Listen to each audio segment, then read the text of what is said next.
Et là, on commence à faire des choix effectivement un peu plus vite que d'habitude, mais c'est parce que le temps presse. Et on prend des options sur le match du 12. Voilà, on est obligé de faire ça. Sinon, on risque d'avoir des joueurs qui, effectivement, auront une demi-heure, 45 minutes peut-être, mais pas 1 heure et demie. Il faut qu'ils arrivent à avoir 1 heure et demie pour que leur corps encaisse le travail.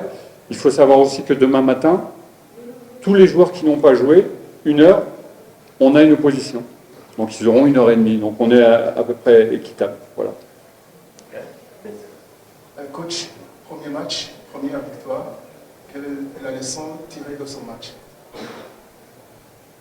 En fait, on a 0 point en championnat et on n'a pas gagné la coupe. C'est la première leçon que je donne. Ça veut dire que la leçon, c'est de travailler. On a eu de grands enseignements. Et l'important, en tout cas, la démarche, c'est d'être prêt le 12. Même si on a un temps qui est réduit, il faut qu'on soit prêt le 12. Tout ce qui se passe avant, c'est un travail qui nous permet de progresser. Hier, il y a 2 jours, on a fait une grosse séance. Donc les joueurs étaient un peu fatigués, mais c'est la préparation. On ne protège pas les matchs. Et donc c'est positif. Il y a des choses positives.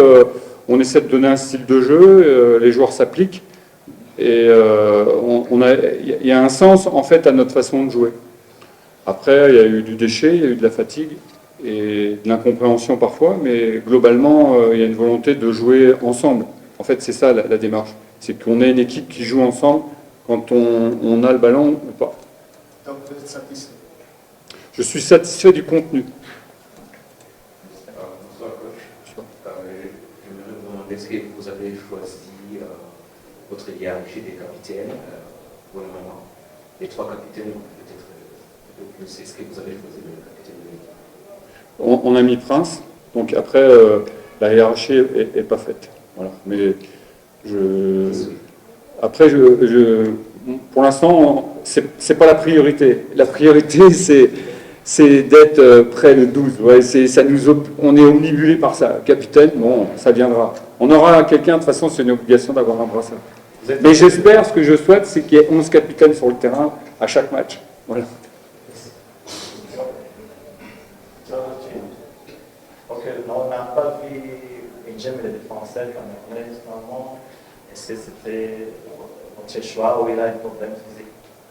Alors on n'a pas vu Claude, on n'a pas vu Fils, et on a vu un peu Newzou. Donc voilà, tout le monde est sur le même pied d'égalité, sachant quand même que pour Salomon, il arrive en retard. Il a 1 semaine de moins de travail, donc il faut rester prudent, il faut faire attention avec les décalages d'entraînement. Voilà. Quel est votre plan avant de jouer contre l'Alliance pour planifier d'autres matchs amicaux? On doit jouer le 5, le samedi 5, à l'extérieur, je ne sais pas où, mais on va jouer le 5. Oui. Et après, ça sera terminé. On aura toute 1 semaine pour préparer la finale. Donc il n'y aura pas de matchs amicaux contre les équipes étrangères avant d'affronter. On devait le faire le 5, et puis on avait un accord, et puis le club a refusé au dernier moment, s'ils se sont désistés. Dommage. Coach, quelle est votre impression à propos de l'attaquant sans performance? Un attaquant, quand il marque, c'est toujours bien pour lui, c'est toujours bien pour l'équipe. Après, il ne doit jamais oublier que s'il marque, c'est qu'il y a des gens qui ont récupéré le ballon, qui lui ont donné un bon ballon. Il faut toujours qu'il se mette toujours dans le collectif. Moi, ça me paraît très important. Mais c'est toujours intéressant, en tout cas, c'est signe de bonne santé quand les attaquants sont des buteurs. Et ça veut dire que l'équipe est équilibrée. Coach, vous avez passé dans plusieurs pays dans le football. Et aujourd'hui, vous êtes au Rwanda. Et si vous faites une comparaison, est-ce qu'on peut dire que les équipes du Rwanda sont des équipes qui jouent au football et qui pratiquent un bon football par rapport à là où vous êtes passé? Alors, c'est vrai que c'est la première équipe que je rencontre, hein. Donc c'est difficile pour moi de donner un avis sur le football. Mais ce que je peux dire, c'est qu'on a des conditions de travail exceptionnelles. J'ai fait pas mal de pays, des équipes intéressantes, mais je pense que le Rwanda a un environnement pour travailler exceptionnel. On arrive à faire 3 séances, on a du matériel, les gens sont bien nourris après les séances. On doit, avec le temps, avoir une progression qui nous permette de rivaliser avec des pays qui sont habitués à aller loin dans la Champions League ou la Coupe des Confédérations.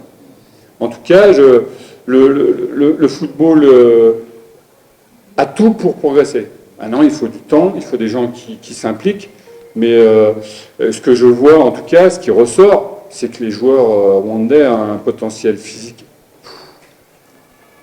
au-dessus de certains pays. C'est incroyable. On a fait, dans la préparation, on avait une semaine de travail.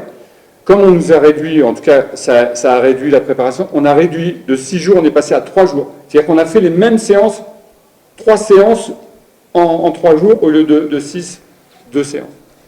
Impeccable. C'est fantastique. Et ils sont positifs, ils veulent apprendre. Et non, je connais pas le temps de préparation qu'avaient nos adversaires, mais c'est difficile de manœuvrer. Vous avez vu, on a eu des difficultés de manœuvrer en première mi-temps, et je pense qu'ils nous ont mis un but. Non, ça va être un championnat difficile. Ok, si le collectif, est-ce que vous êtes satisfait des joueurs que vous avez aujourd'hui? Bien, vous comptez en ajouter d'autres? Moi, je suis très content de travailler dans les conditions que je travaille. Je suis très content de travailler avec les joueurs que j'ai, et j'ai rien à demander. S'ils veulent me donner un joueur et qu'on me demande mon avis, je donnerai mon avis, mais avec les joueurs que j'ai, on va faire du très bon boulot, parce qu'il y a un état d'esprit pour servir le club, et puis de se mettre à niveau de l'équipe. C'est ça qui est intéressant, c'est que des joueurs gardent à l'esprit que le football, c'est un sport collectif. Donc il faut se mettre au service du collectif. Ma dernière question, c'est une question de curiosité. Comment vous avez réagi à ces tirages au sort de Champions League? Vous avez des équipes Gaditka et aussi la Pyramide. Quelle est votre réaction? Bon, déjà, c'est un peu loin. Mon match, c'est le 12, je pense qu'à ça. Il n'y a que ça qui compte. Après, on pense... Non, mais c'est important, c'est le premier match officiel. Après, il y a le 19. Le 19, vous savez, le tirage au sort, quand on sait que c'est bon, c'est après, si on est qualifié. Après, avant, vous pouvez toujours dire si c'est là, vous pouvez avoir des avis, mais ça ne veut rien dire. Donc on se concentre que sur le 12, et puis après on verra le 19. Peut-être vous savez quelque chose sur les équipes de la forme d'Afrique. Parce que vous êtes passé, il y a le Djibouti, la Somalie, c'est oui, là où on peut être en difficulté, c'est dans les conditions de jeu. La qualité du terrain et la chaleur. Ça joue énormément, mais bon, on va s'adapter. En tout cas, l'avantage, c'est qu'on aura eu un match très important et très difficile le 12, et ça va nous préparer pour le 19. Mais c'est sûr que ce n'est pas des conditions que vous retrouvez ici. Là, c'est fantastique. Vous jouez, vous pouvez faire beaucoup d'efforts. Non, c'est très bien. Merci, coach. Et je vous remercie. Merci. Bonsoir.